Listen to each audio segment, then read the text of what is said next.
Iya. Bab yang ke-24, mengeringkan jenazah.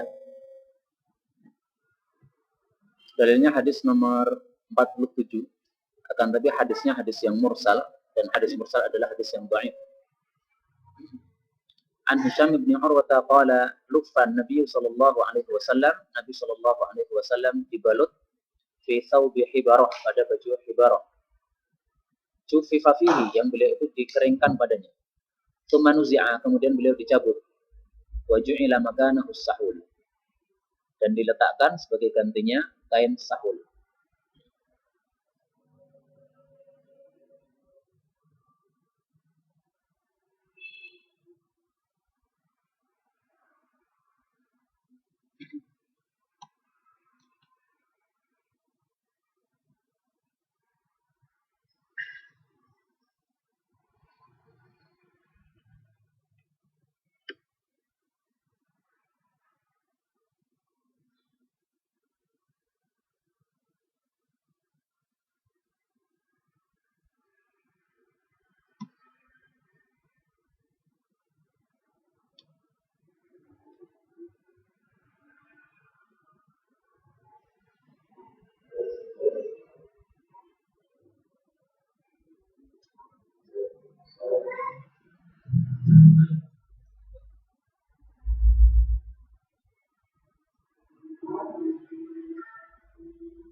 Iya, hadis nomor 47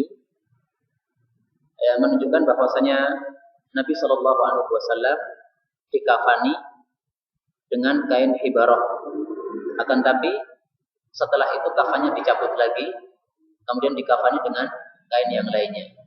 Maka kafan yang pertama ini tujuannya untuk mengeringkan saja, mengeringkan bekas air-air yang sudah digunakan untuk memandikan jenazah beliau.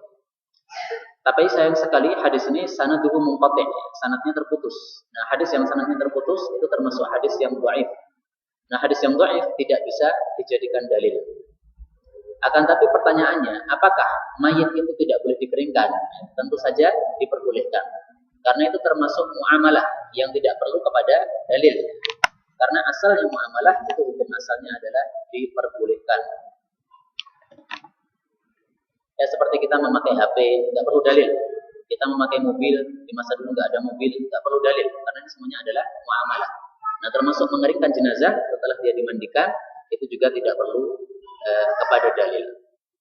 Atau kalaupun perlu kepada dalil, maka itu dalilnya adalah disamakan dengan orang hidup.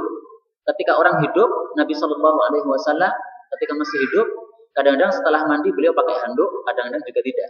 Nah, berarti orang yang dimandikan setelah dia mati itu juga diperbolehkan untuk dihanduki setelah dimandikannya. Wallahu taala alam bissawab. Ini adalah qiyas, mengkiaskan antara orang yang hidup dengan orang yang mati. Nah, kemudian di sini disebutkan tentang kain hibarah. Kain hibarah ini adalah sebuah kain yang dibuat oleh orang-orang Yaman. Dan kainnya ini bercorak garis-garis. Kalau saya bayangkan di Indonesia itu seperti selimut itu ya. Selimut biasanya dibagikan untuk santri, itu biasanya kan lorek-lorek, garis-garis. Nah, itu adalah bentuk kain hibarah. Nah, kain hibarah ini memang mempunyai keistimewaan. Sebagaimana diriwayatkan dari Nabi Shallallahu Alaihi Wasallam, beliau mengatakan, "Man wajada sa'ah, barang siapa yang mendapatkan kelonggaran harta, fal yukaffan, maka hendaklah dikafani fi thawbi hibarah, pada baju hibarah." Ini hadis diriwayatkan oleh Imam Ahmad dan hadisnya derajatnya sahih. Hadis yang semisal, Nabi mengatakan, idza tuwfiya ahadukum, apabila seseorang dari kalian mati, fawajada syai'an, lalu dia mendapatkan sesuatu maksudnya duit, falyukaffan fi thawbi hibarah, maka hendaklah dia dikafani pada baju hibarah. Ini diriwayatkan oleh Abu Dawud dan hadisnya derajatnya juga sahih. Maka bagi bapak-bapak yang mungkin ada kesempatan untuk ibadah haji atau umrah ke Saudi, nah mungkin ada bagusnya kalau mencari kain hibarah ini, sehingga dia bisa mengamalkan sunnah Nabi Shallallahu Alaihi Wasallam dikafani dengan baju hibarah. Saya dulu ketika umrah di Mekah, Madinah, memang tidak sempat beli hibarah. Tapi sekarang mempunyai niatan lagi untuk cari lagi ya, karena ada seorang syekh dari Yaman yang tinggal di Indonesia. Nah, ini hibarah ini kan buatan Yaman. Nah, mungkin saja masih ada zaman sekarang. Nah, Syekh ini sering bolak-balik dari Solo ke Yaman ya. Maka mudah-mudahan bisa dititip untuk memberikan kain hibarah. Kemudian hadis yang dhaif ini diriwayatkan juga oleh Imam Muslim, akan tapi tanpa ada kata-kata jufifa. Ini enggak ada. Kalimat jufifa ini enggak ada. Sehingga yang benar adalah Nabi Shallallahu Alaihi Wasallam dibalut dengan baju hibarah, karena baju hibarah adalah baju yang paling baik untuk kapan. Nah, apakah untuk dikeringkan ataukah tidak, itu tidak disebutkan ya, tidak disebutkan di dalam riwayatnya Imam Muslim. Maka dalam riwayat yang sahih tidak ada kata-kata dikeringkan, sementara pada riwayat yang dhaif disebutkan kata-kata tersebut. Hadis yang ke-48, wa an Aisyah qalat, udrija, telah dimasukkan Rasulullah sallallahu alaihi wasallam fi hullatin, dalam sebuah kain hullah. Hullah itu maksudnya adalah kain yang terdiri dari dua bagian. Jadi misalnya kalau orang Indonesia baju atas sama baju bawah ya, atau baju sama celana, itu namanya hullah. Atau baju sama sarung, itu namanya hullah. Yamaniyatin, yang terbuat dari kota Yaman. Kanat li Abdullah bin Abi Bakar, yang adalah dia itu miliknya Abdullah bin Abi Bakar. Tsumma nuzi'at, kemudian kain itu dicabut anhu dari Nabi sallallahu alaihi wasallam. Nah, ini riwayat yang sahih, langsung dikatakan dicabut, tidak ada kata-kata dikeringkan. Adapun dari perkataan para ulama, maka Syekh Az-Zazi mengatakan jenazah dihanduki dengan sebuah kain setelah dimandikan, karena jika dia dikafani dalam kondisi basah, kafan bisa menjadi basah dan itu menyebabkan kesempitan. Yang dimaksud kesempitan itu maksudnya adalah tidak gampang untuk kita yang membawanya. Karena kalau kita membawa sesuatu yang basah itu kan tidak menyenangkan. Jadi kesempitan itu bukan berarti kainnya menjadi sempit, bukan. Tapi maksudnya adalah kita akan keberatan atau kita akan kesempitan ketika membawa jenazah. Bab yang ke-25, suami boleh memandikan jenazah istri, demikian juga sebaliknya. Dalil pertama 49, an Asma binti Umais anna Fatimah, bahwasanya Fatimah yang dimaksud adalah putri Nabi sallallahu alaihi wasallam. Karena itu di dalam terjemah dikatakan Fatimah alaihi salam. Karena kebiasaannya para ulama untuk Fatimah, untuk Ali, karena termasuk ahlul bait Nabi sallallahu alaihi wasallam, demikian juga untuk Aisyah, maka itu digunakan alaihi salam meskipun radhiyallahu anha juga sering. Maka boleh radhiyallahu anha atau alaihi salam, termasuk keluarga-keluarga Nabi sallallahu alaihi wasallam. Nah, Fatimah Awsat telah berwasiat ayyughassilaha, bahwasanya memandikannya zaujuha, suaminya, yaitu siapa? Ali bin Abi Thalib. Wa Asma'u, dan juga Asma. Nah, Asma ini adalah kakaknya Aisyah radhiyallahu taala anha.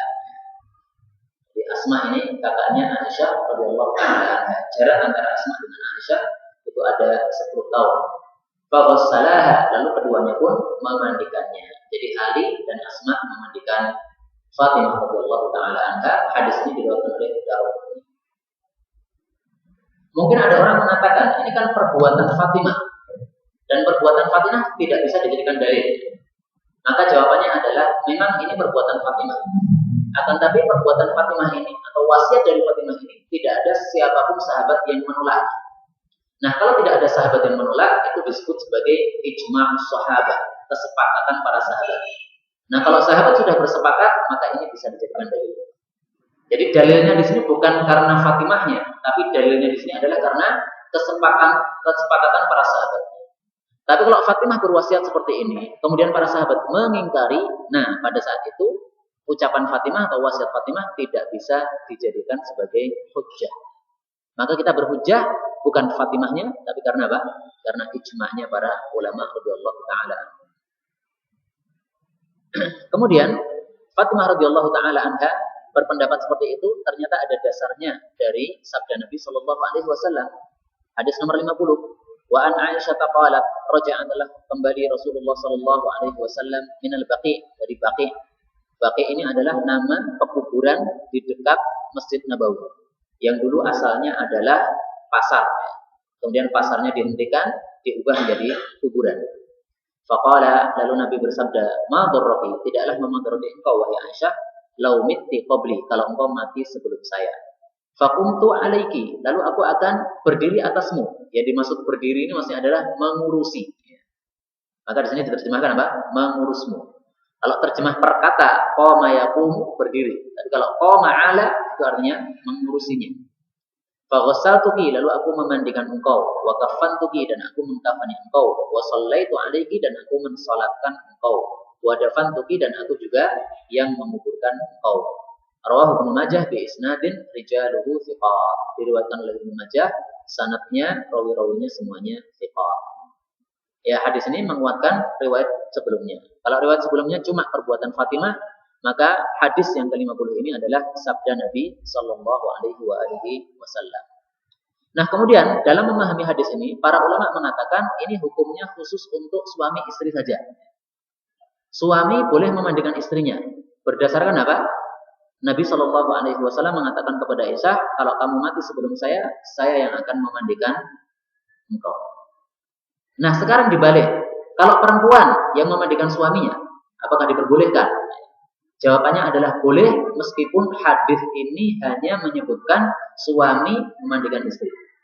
Lah, dari mana kita memperbolehkannya? Dari dalil umum yang sudah sering kita bacakan, yaitu riwayat Abu Dawud di dalam kitab sunannya. Nabi Shallallahu Alaihi Wasallam bersabda, Innan nisa, sesungguhnya kaum wanita adalah syaqaiqur rijal, saudari kandungnya kaum laki-laki.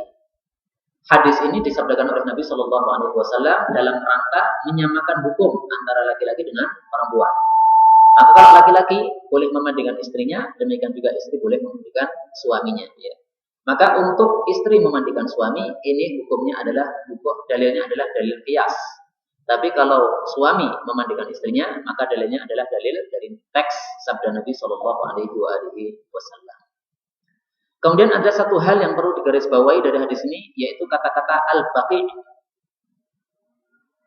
Baqi ini adalah pekuburan di dekat Masjid Nabawi, dan dia khusus untuk orang-orang muslim.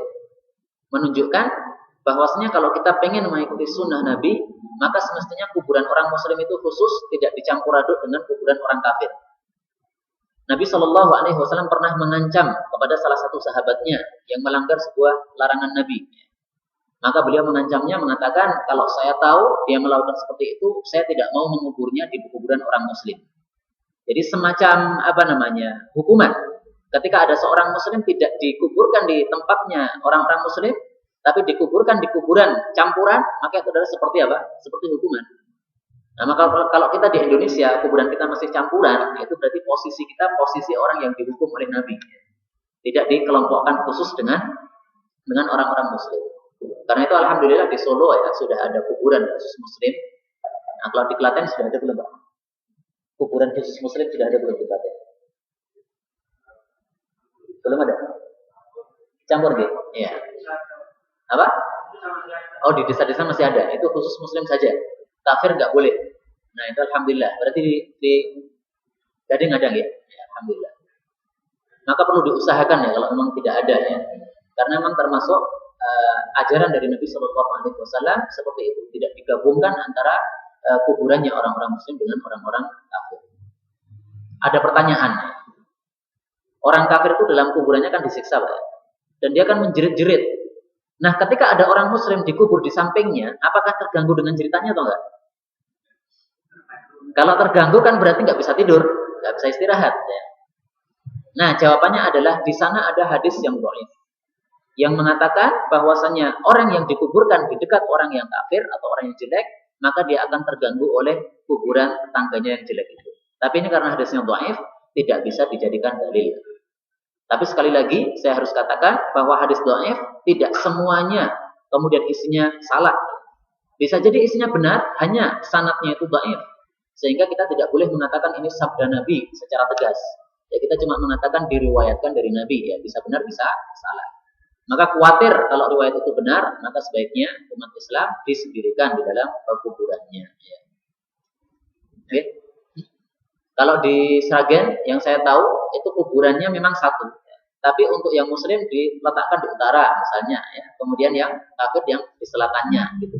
Dan itu sudah merupakan adat di sana. Jadi kalau mau dikubur itu dilihat dulu agamanya apa. Agamanya Muslim, maka kelompokkan yang sana. Tapi karena Sragen otomatis semuanya banyak yang Muslim, ya. Kuburan kafirnya hanya sedikit sekali ya, di pojok saja. Gitu. Kalau Baik, kalau anak memandikan ayahnya karena tidak ada dalilnya, maka tidak diperbolehkan. Maksudnya ini adalah yang lawan jenis, ya. Ya, jadi perempuan memandikan ayahnya atau ayah memandikan putrinya. Maka karena tidak ada dalil, maka jangan dilakukan. Ya. Dalam hal ini tidak dikiaskan. Kenapa tidak dikiaskan? Karena memang kalau kita mengkiaskan antara suami istri dengan bapak dan anak, ini sangat berbeda.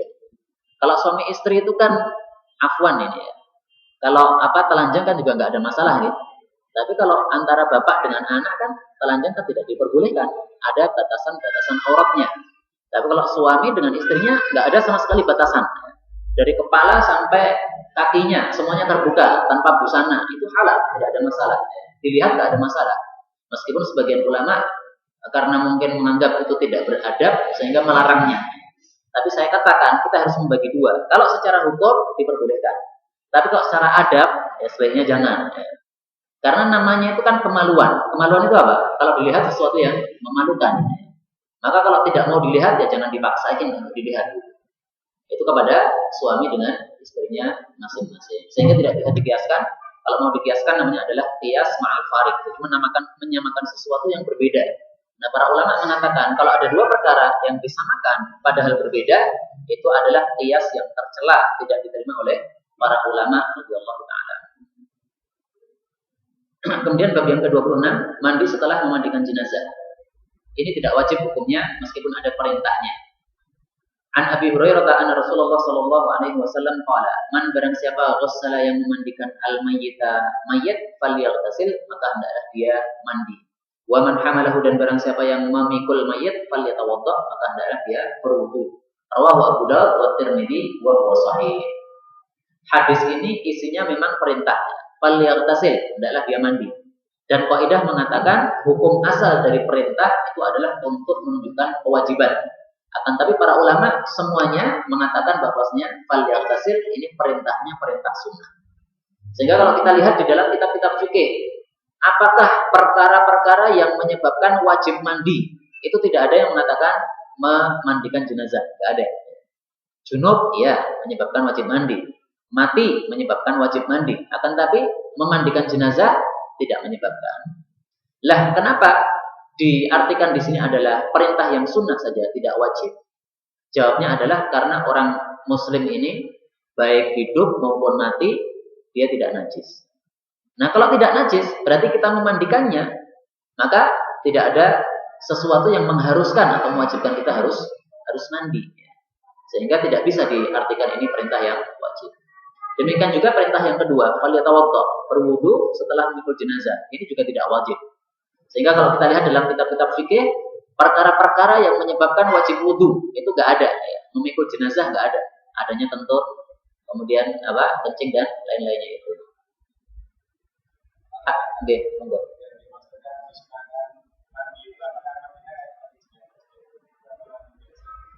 Kata-kata mandi di dalam nas-nas hadis Nabi Shallallahu Alaihi Wasallam itu mestinya adalah mandi jenabah ketika disebutkan secara mutlak.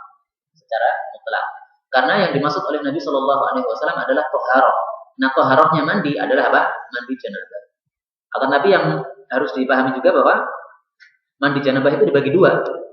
Mandi janabah yang bersifat ijza, mencukupi. Nah, mencukupi itu pokoknya asalkan dari atas sampai bawah itu terkena air itu sudah mencukupi. Tidak harus urut ya. Kepala dulu, kemudian wudu dulu. Nah, itu nggak harus urut itu. Kalau itu namanya adalah mandi yang kamal, yang sempurna. Nah, kita milih yang mana terserah ya. Mungkin misalnya kita junub malam hari jam 12 malam, padahal kondisi sangat dingin sekali. Kalau kita mandinya urut seperti yang di hadis itu kedinginan, sudahlah langsung aja nyemplung dalam bak mandi kemudian keluar lagi. Nah, itu karena sudah basah semuanya itu sudah beres ya. Asalkan dalam hati kita ada niatan. Pokoknya saya niatnya ini mandi junub. Ya, sudah keluar sudah beres, tidak ada masalah. Tapi memang saya berpendapat lebih baik itu jangan disering-seringkan ya. Pas perlu aja. Kalau tidak perlu maka ya dilakukan seperti Nabi Shallallahu Alaihi Wasallam, urut ya, membasuh kemaluan dulu, kemudian kepala dan seterusnya, urut secara perlahan-lahan. Pakai air hangat nggak ada masalah ya, karena tidak ada larangan untuk memakai air hangat. Saya pernah mengalami di Iskarima. Iskarima itu kan pondoknya Ustaz Syihab, itu kan sangat dingin sekali di sana, Masya Allah. Dan pada waktu itu saya nggak tahu apakah itu junub ataukah wadi. Mungkin karena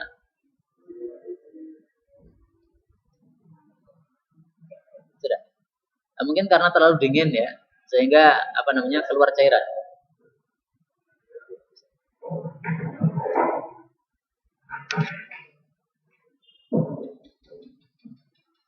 Kemudian mau masak air juga nggak ada kompor ya, akhirnya mandinya jepir sekali aja, asalkan semuanya sudah basah semuanya cukup. Baik, kita lanjutkan hadis berikutnya, hadis nomor 52. An Ibnu Abbas qala Rasulullah sallallahu alaihi wasallam, "Laisa 'alaikum," tidak ada kewajiban atas kalian, "fi ghusli mayyitikum," di dalam memandikan mayit kalian, "ghuslun," untuk mandi. Idza ghasaltumuhu, apabila kalian itu memandikannya. Fa inna mayyitakum, karena sesungguhnya mayit kalian, laisa binajas, itu tidak najis. Fa hasbukum, maka cukup bagi kalian antaksilu, untuk membasuh aidiakum, tangan-tangan kalian. Hadza haditsun sahihun ala syartil Bukhari wa wafaqahu Dzahabi, dan hadis ini disepakati oleh Dzahabi bahwasanya hadis ini sahih. Ini yang tadi sudah saya jelaskan, yaitu tidak wajibnya memandikan jenazah, itu alasannya adalah disebutkan oleh Nabi, fa inna mayyitakum laisa binajas. Jadi orang muslim itu hidup ataupun mati dalam keadaan suci, tidak najis sama sekali. Yang najis itu kotorannya. Karena yang najis kotorannya, maka Nabi kemudian mengatakan cukup bagi kalian untuk membasuh tangan-tangan kalian.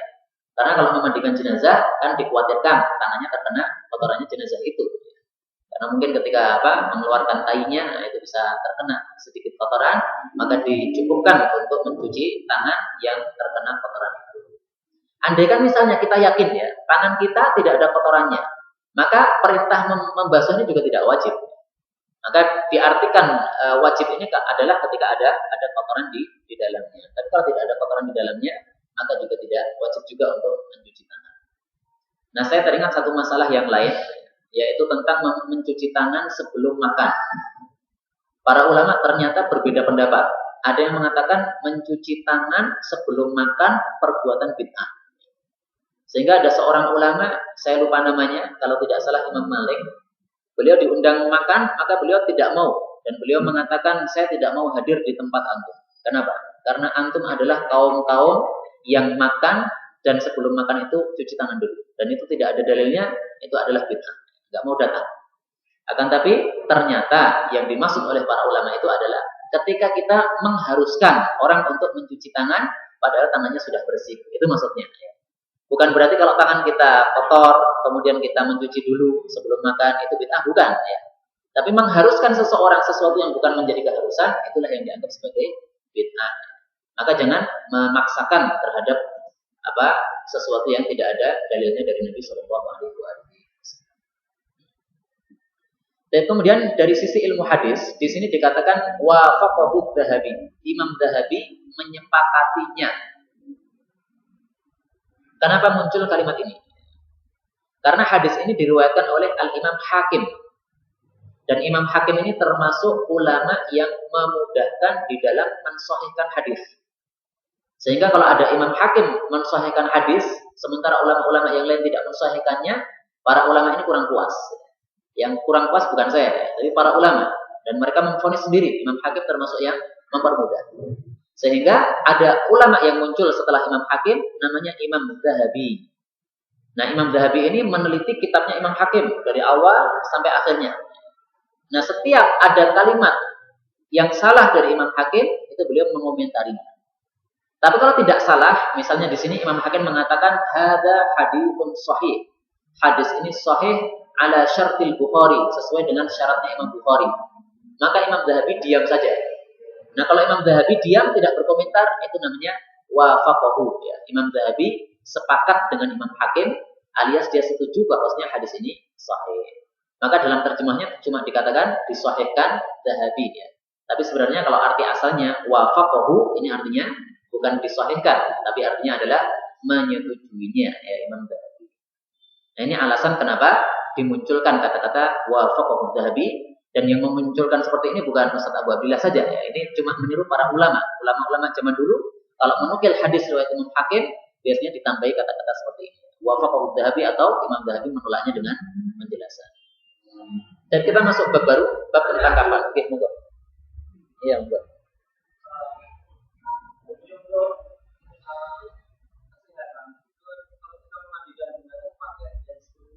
Iya.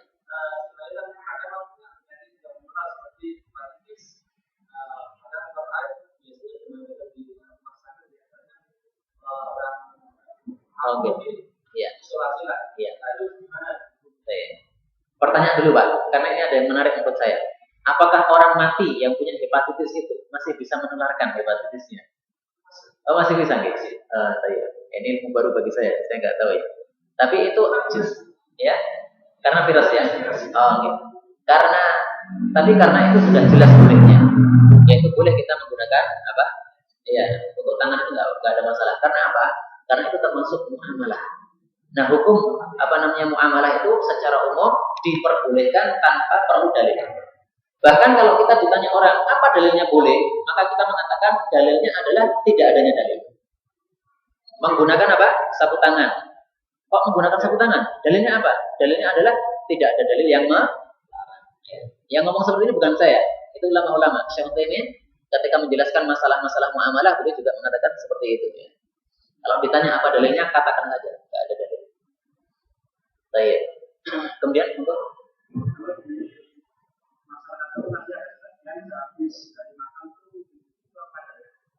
sehabis dari makam, padahal tidak membawa jenazah.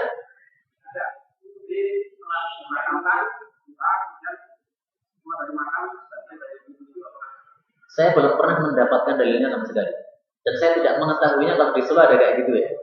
Sehingga tidak dicantumkan dalam buku ini karena memang kita tidak menemuinya di Solo. Mungkin ada, cuma saya tidak mengetahui. Ya, insya Allah nanti saya tanyakan lagi kepada yang lebih tahu apakah memang ada dalilnya atau tidak. Tapi yang kita baca tadi bukan itu ya. Dan kemudian bab tentang kafan. Pertama, membaguskan kafan. Hadis nomor 53. An Jabirin qala Nabi sallallahu alaihi wasallam, "Idza kafana apabila mengkafani ahadukum salah satu dari kalian akhahu akan saudaranya." Yang dimaksud saudaranya adalah saudara sesama muslim. Fal yuhassin, maka hendaklah dia itu memperbagus kafannya. Rawahu Muslim. Hadis ini menunjukkan disyariatkannya membaguskan kafan bagi seorang muslim. Pertanyaannya, bagaimana membaguskan kafan? Apakah yang mahal? Jawabannya adalah tidak. Karena justru ada larangan di dalam hadis bahwasanya jangan seseorang itu mengambil kafan yang mahal. Kenapa? Karena kalau kafan itu mahal, kemudian nanti dikuburkan di dalam bumi, itu akan menjadi rusak itu. Sehingga seperti mubadzir seperti itu. Sehingga tidak diperbolehkan seseorang dikafani dengan kain sutra. Wanita memakai kain sutra memang boleh, tapi kalau dia sudah mati dikafani dengan kain sutra nggak boleh. Kenapa nggak boleh? Ya, ini termasuk dalam bab takfir. Karena kain sutra itu kan fungsinya untuk berhias, ya. Sementara berhiasnya itu adalah kepada suaminya, bukan kepada malaikat yang ada di dalam kuburan atau mungkar nakir. Maka para ulama mengatakan yuhassin ini bukan berarti memahalkan. Nah, yang dimaksud membaguskan kafan ini ada 3. Yang pertama, kafan itu adalah harus menutupi seluruh tubuhnya mayit. Dari atas kepalanya sampai bawah kakinya, semuanya ditutupi. Maka ada suatu kejadian dalam peperangan, ada seorang sahabat Nabi Shallallahu Alaihi Wasallam mati.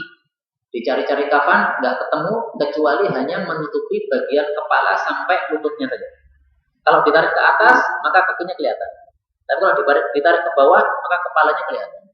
Nah, akhirnya Nabi Shallallahu Alaihi Wasallam memberikan keputusan sudah, yang ditutupi kepalanya saja. Adapun kakinya itu ditutupi dengan rerumputan. Maka ini menunjukkan wajibnya menutupi seluruh tubuhnya mayit.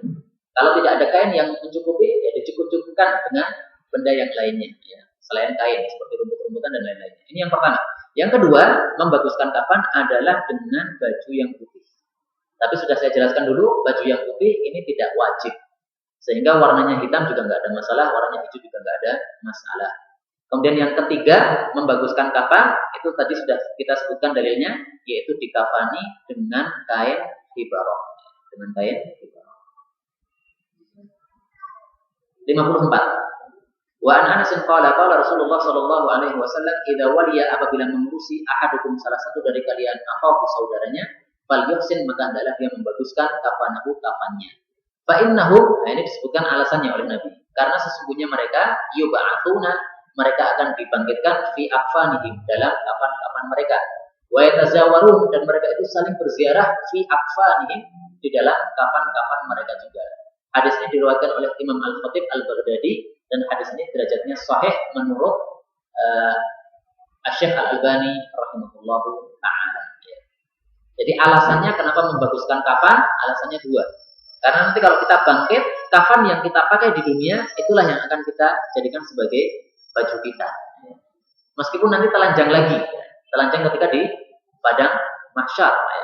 Karena memang Allah Subhanahu Wa Taala menetapkan bahwasanya orang-orang pada saat itu telanjang. Tapi ketika dibangkitkan, kita masih memakai baju kita masing-masing, yaitu kafan-kafan kita masing-masing. Nah, kita bayangkan saja, nanti kalau bangkit dari kubur ketika sudah ada kiamat, kita pengen pakai baju apa, gitu kan? Kalau pengen putih ya berarti kafannya putih aja. Kalau pengen hijau ya berarti hijau aja. Terserah apa yang disukai. Tapi kalau Nabi Shallallahu Alaihi Wasallam menyukai yang putih, bukan yang hijau, bukan yang lain-lainnya. Nah, kemudian alasan yang kedua itu karena saling berziarah.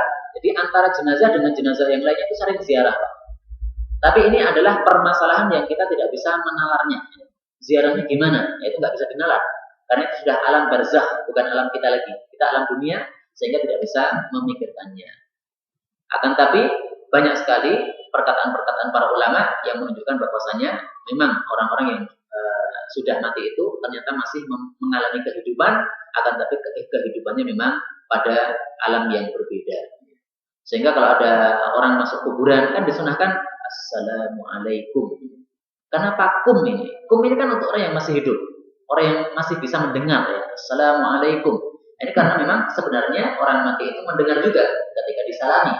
Tapi dia tidak bisa ngomong ya, dan dia tidak bisa hidup sebagaimana hidupnya manusia biasa. Adapun larangan memakai kain kafan yang mahal, hadisnya dhaif, yaitu dari Ali bin Abi Thalib, dia mengatakan, la tuqalili fil kafan. Engkau janganlah memahalkan untuk saya dalam masalah kafan. Karena saya mendengar Rasul Shallallahu Alaihi Wasallam mengatakan, la taqalau, janganlah kalian itu memahalkan fil kafan dalam masalah kafan. Fa'innahu, karena kafan itu yuslabuhu salban syariah, itu dihancurkan dengan penghancuran yang sangat. Yuslabu itu arti asalnya adalah dicabut. Jadi salaba itu mencabut atau menarik. Artinya kafan itu akan dicabut dari jenazah tadi, artinya akan lepas dari jenazah tadi karena sudah rusak oleh tanah. Nah, ini hadisnya dhaif karena di dalam sanadnya ada rawi bernama Abu Malik Amr bin Hashim, seorang rawi yang diperbincangkan oleh para ulama. Akan tapi meskipun hadis ini dhaif, akan tapi isinya atau kandungannya itu dipakai oleh para ulama.